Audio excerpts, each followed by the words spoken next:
Fala galera, beleza? Eu sou o professor Guilherme do canal Discente em Elétrica e nesse vídeo eu vou abordar sobre a corrente de curto-circuito e reatância das máquinas síncronas, para que assim possamos definir os cálculos de curto-circuito em um sistema elétrico de potência.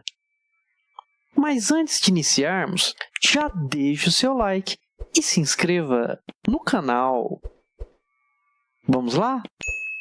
Bom, como mostra a figura 1, a corrente em função do tempo num gerador síncrono que é curto-circuitado, lembrando que nós estamos analisando o gerador síncrono a vazio.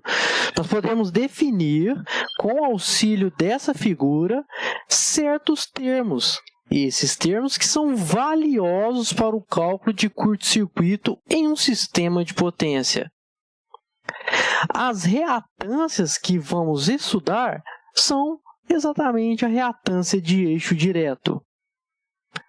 Bom, como é pequena uma resistência em um circuito quando acontece uma falta, em comparação à reatância indutiva, a corrente durante a falta está sempre atrasada em grande ângulo e torna-se necessário fazer o uso de uma chamada reatância de eixo direto da máquina síncrona.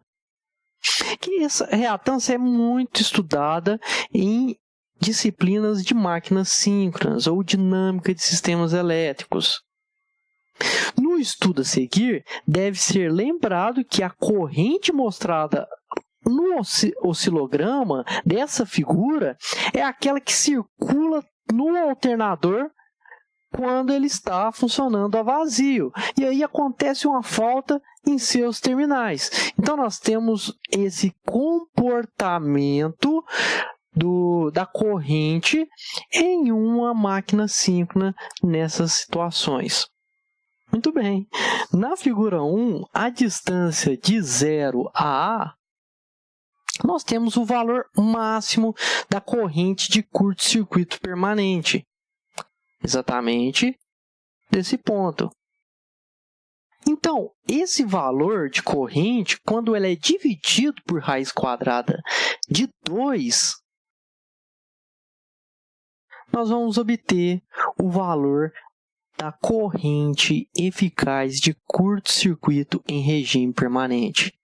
Vai obter, assim, o seu módulo. Bom, nós também podemos definir que a tensão em vazio de um alternador, por exemplo, que tem uma determinada tensão EG, pegando também o seu módulo, e ao dividir por essa corrente de regime permanente, nós vamos encontrar exatamente a chamada reatância síncrona do gerador, ou também conhecida como reatância síncrona de eixo direto. Pode ser representada por X índice D. Uma vez que o fator de potência é baixo durante o curto-circuito, nós podemos utilizar apenas essa reatância para os nossos próximos cálculos. A resistência de armadura ela é relativamente muito pequena e ela, na grande maioria das vezes, pode ser desprezada nos cálculos de curto-circuito que vão ser apresentados. Também temos, se a envoltória da onda de corrente for retrocedida até o tempo zero, e se forem desprezadas algumas dos primeiros ciclos onde o decréscimo é muito rápido, a interseção será exatamente a distância 0b. Nesse caso, o valor eficaz da corrente representada por essa interseção, ou seja, essa distância de 0 a b dividido por raiz quadrada de 2 é conhecida como corrente transitória. Agora, pode ser definida uma nova reatância da máquina com essa corrente transitória. Ela é chamada de reatância transitória, ou nesse caso em particular, reatância transitória de eixo direto, que é exatamente o X' índice D.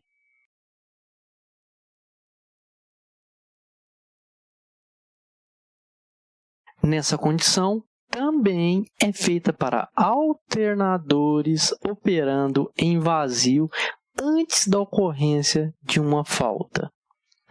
E, por fim, o valor eficaz da última corrente.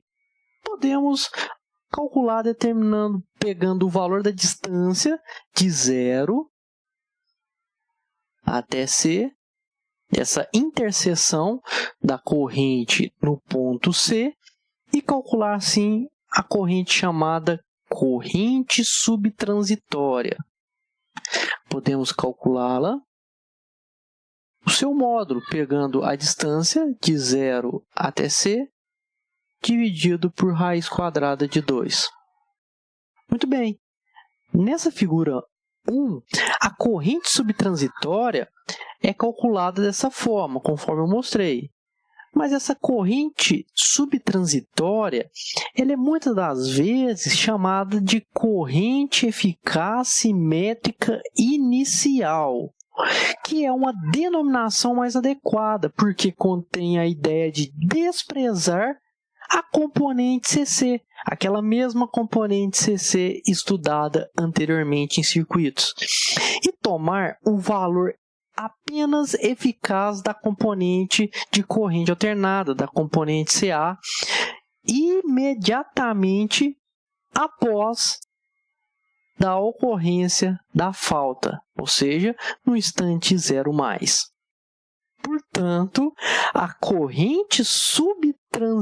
reatância subtransitória de eixo direto, ela pode ser calculada sem problema algum, pegando o nível da tensão do gerador a vazio, o módulo do nível da tensão do gerador a vazio, dividido por essa corrente subtransitória. Assim, nós temos o valor da reatância subtransitória de eixo direto. Portanto, as correntes e reatâncias estudadas anteriormente, nós podemos definir todas as equações aplicáveis a um alternador funcionando em vazio antes da ocorrência de uma falta trifásica em seus terminais. Apresentando todas aqui, fica assim.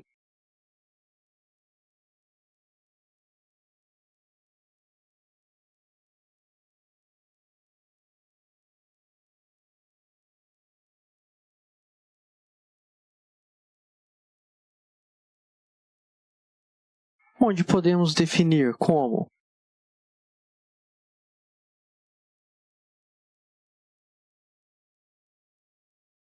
a corrente em regime permanente, valor eficaz. Temos também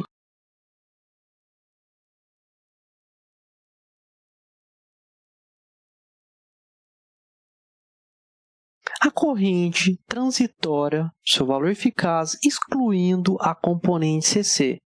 E, por fim,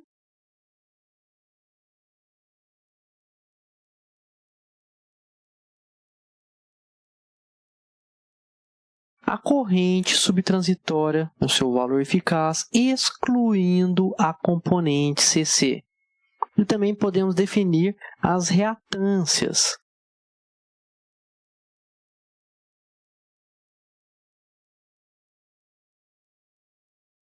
A reatância síncrona de eixo direto,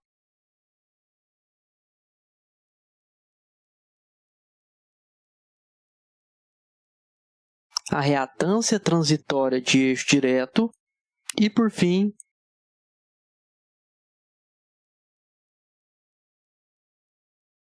a reatância subtransitória de eixo direto.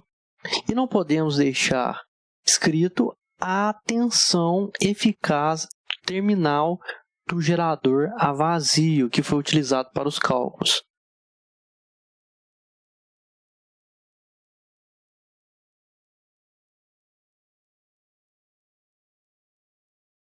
e as interseções apresentadas 0A, 0B e 0C.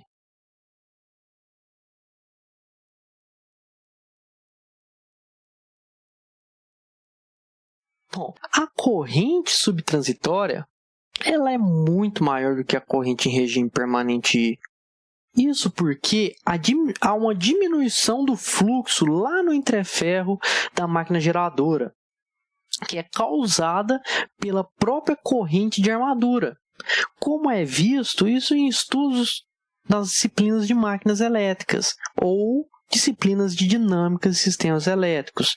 Portanto, essa diminuição ela não pode ocorrer imediatamente. Então, é induzido no enrolamento da armadura, juntamente após a ocorrência da falta, uma tensão que é maior do que a que existe quando alcançamos lá o regime permanente. Entretanto, nós podemos definir que essa diferença na tensão induzida, usando as reatâncias diferentes, conforme nós definimos aqui, em série com a tensão gerada EG, para calcular todas essas correntes em condições subtransitória, transitória e regime permanente, pode ser aplicado em situações onde ocorrem faltas, curtos-circuitos em máquinas síncronas. Agora, nós vamos estudar cálculos mais aprofundados em relação a esses geradores. Em outros vídeos, nós podemos também definir que essas equações, todas essas 3 equações para cálculo nas condições em regime permanente, do curto-circuito, transitória e subtransitória, indicam um método para determinar a corrente de falta num gerador quando as suas reatâncias são conhecidas. Se um gerador estiver sem carga alguma quando ocorrer uma determinada falta, a máquina ela é representada, por exemplo, uma tensão a vazio em relação ao neutro em série com uma reatância apropriada.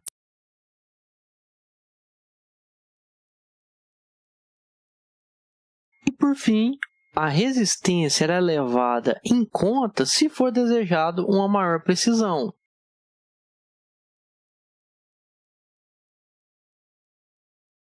Se houver uma impedância externa ao gerador até o ponto onde acontece a falta ou o curto-circuito, essa impedância externa também ela deve ser considerada. Nos nossos cálculos que nós vamos realizar, nós vamos desconsiderar o efeito da resistência. Bom, a resistência é levada em conta se for desejada uma maior precisão. E se tiver alguma impedância externa dos terminais do gerador até o terminal onde acontece o curto-circuito, essa impedância externa também deve ser incluída no seu circuito. Nos nossos cálculos, a grande maioria dos nossos exercícios, nós vamos desconsiderar essa resistência e vamos considerar apenas a reatância interna da máquina, juntamente com a reatância até o ponto onde que ocorre a falta. Justamente porque essa resistência ela vai ser um valor muito menor em comparação a essas reatâncias. Muito bem. Aqui finalizamos mais uma videoaula de sistemas elétricos de potência. Eu espero que todos tenham gostado demais desse vídeo. E já sabe, se você gostou, já deixa o seu like e se inscreva no canal. Não se esqueça de compartilhar e ativar o sininho para ficar por dentro de mais conteúdos como esse quando forem postados. Um grande abraço, muito obrigado e até a próxima!